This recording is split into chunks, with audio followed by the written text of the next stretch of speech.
gives you a closer look at the events that happened around Maine this week. Good morning. Thanks for joining us. I'm your host, Cindy Campbell. We start off today talking about the Ronald McDonald House Charities of Maine, and specifically the houses themselves.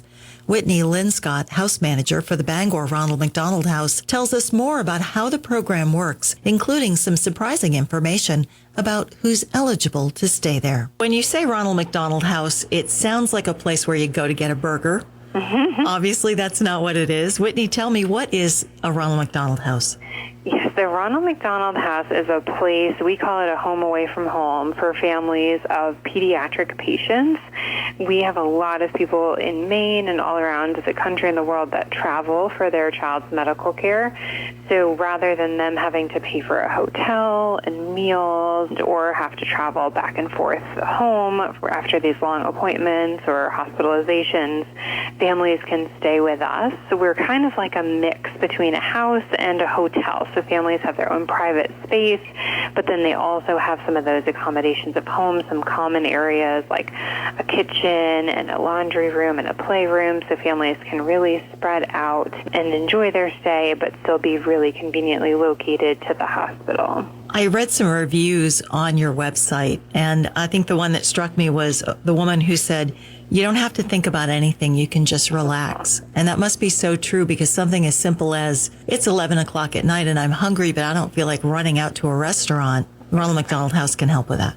Exactly. Well, and that's so good to hear. I hadn't read that review, so that's wonderful. That's exactly what we're going for. We don't want them to worry about anything, let alone paying for a hotel or paying for a room, but just what they have to find to eat or getting coffee or doing their laundry. There's so many factors that people forget when you're away from home. Usually you're away from home for a good reason. You know, you're on vacation or doing something fun, but this is such a stressful and challenging time for families. So we want to take away all of those worries as much as we can so the families can really focus their time and their energy on their child's care.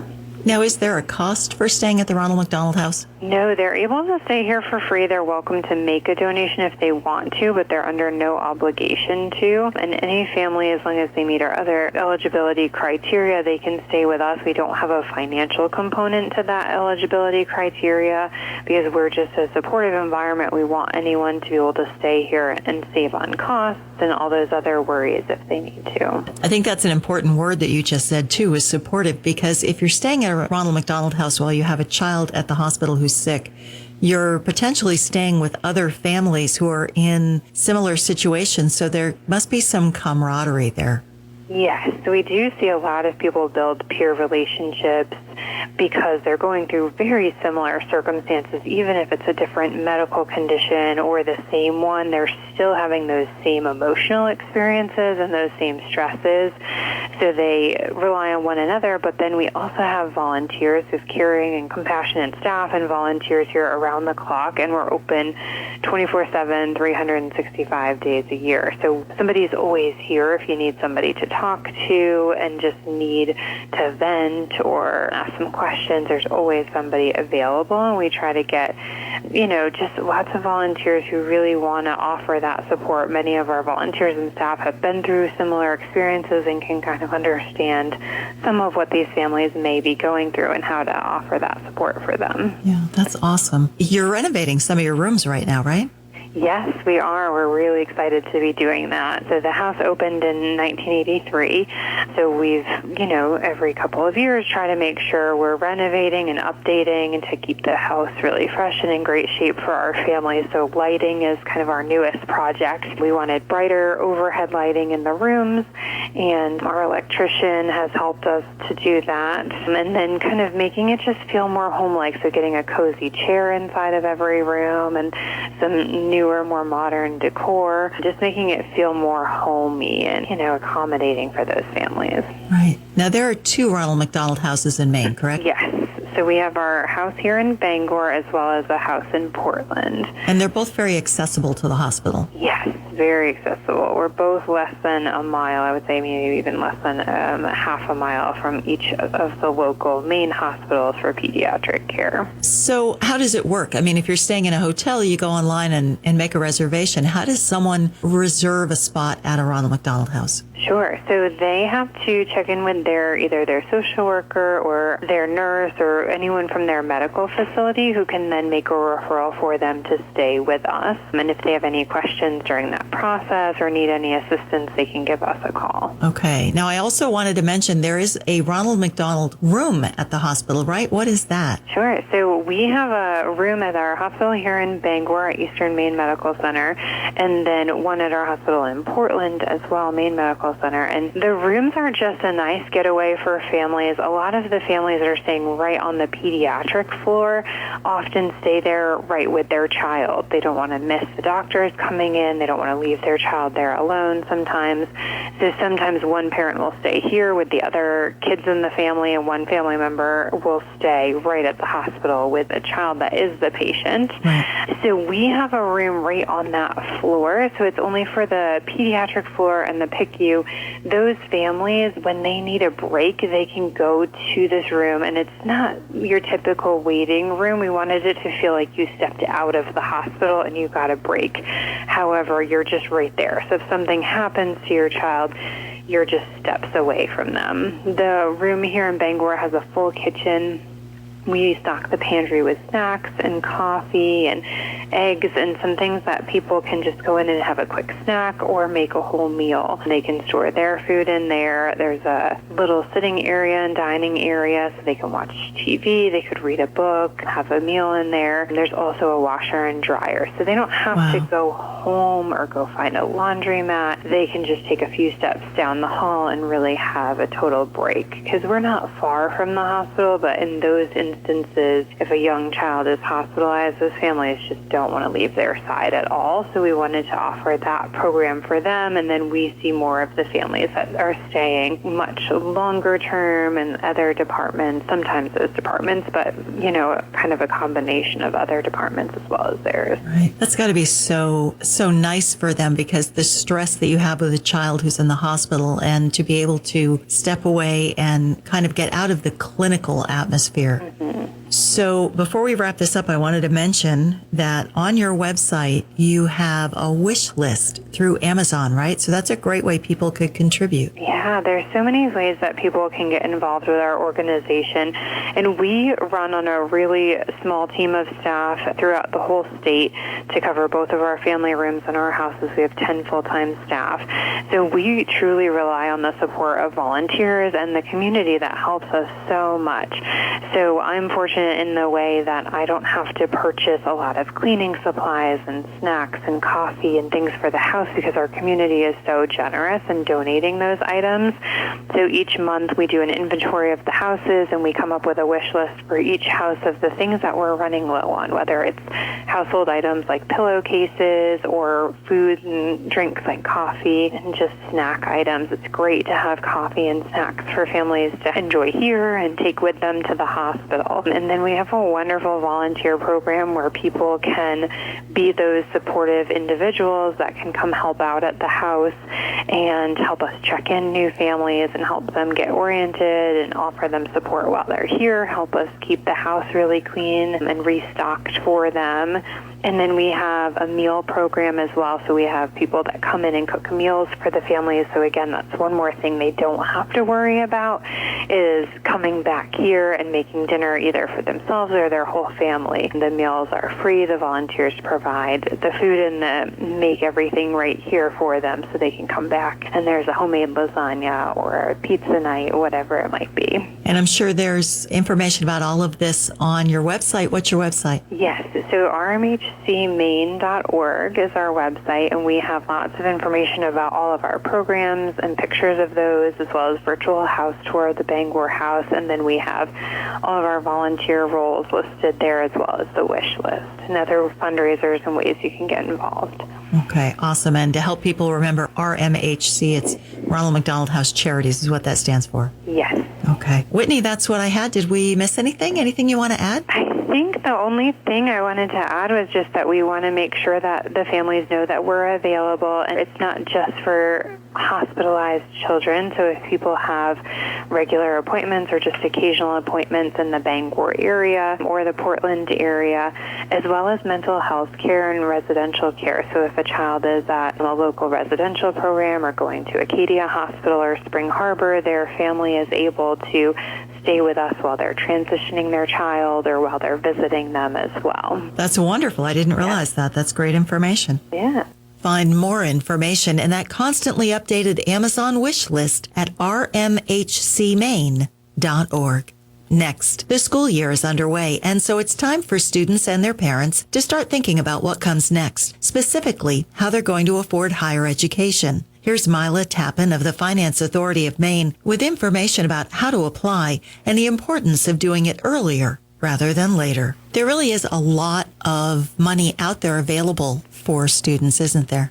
There's a lot more than people think sometimes, and so this is a great time of year to start thinking about that. It's not too late for students who are looking at this current year, but it's actually not too early for people who are thinking about education for next year, so our rising high school seniors. We want them and their families to start thinking about how they're going to pay for higher education next year. When it comes to financial aid, it really is kind of the early bird gets the worm, isn't it? It absolutely is. We find that, not all schools have all the money that they wish they had. So one of the ways that schools distribute money is they have a deadline, a priority filing deadline. And if you meet that priority filing deadline, you are considered for all of the types of aid that they have available. If you file after that, they'll still look at you for financial aid, but you're going to get what's left. And then there are some schools that basically do first come, first serve. So yes, we want people to get their financial aid applications in as early as possible. Okay, so let's talk about that. What is the FAFSA? Right. So the FAFSA is the free application for federal student aid. It is the form that all schools use to determine eligibility for federal financial aid and state financial aid. And virtually all schools in Maine also use the FAFSA to determine eligibility for any of their need-based financial aid.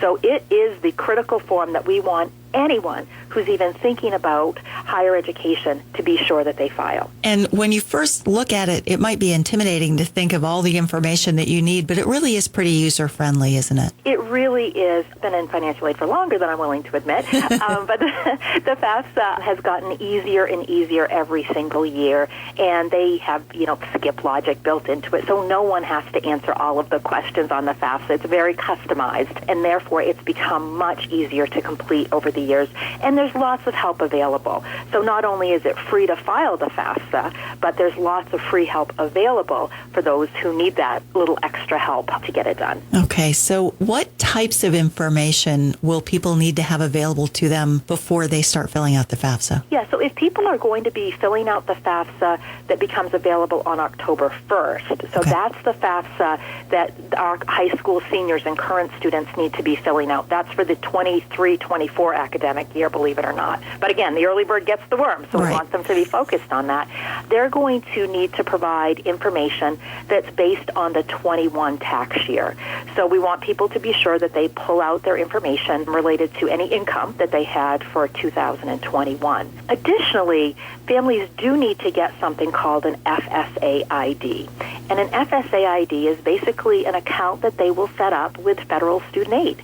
And they will create a username and password that basically becomes their electronic signature and the way that they access the FAFSA.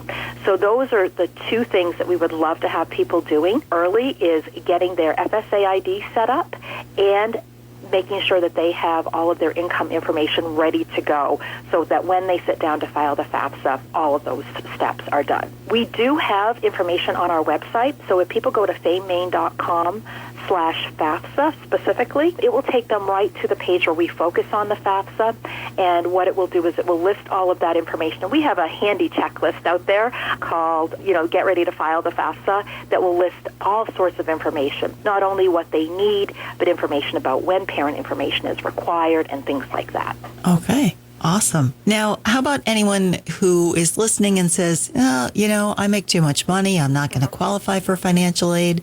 Is it still worth it to go through and fill it out and see what might be available? Absolutely. So we want everyone to file the FAFSA if there's any interest at all in pursuing higher education. First of all, people don't know what they're eligible for unless they file. And sometimes people are surprised that even very high income people can be eligible for something through the school. And we want to be sure that people file the FAFSA because even a lot of scholarship organizations now require the FAFSA as one of the requirements to be considered for a scholarship. And of course, now we have free community college in Maine for students who have graduated in 20, 21, 22, and who are graduating in 23. Right. And for those students, all of them will be eligible for free tuition, but they do have to file the FAFSA.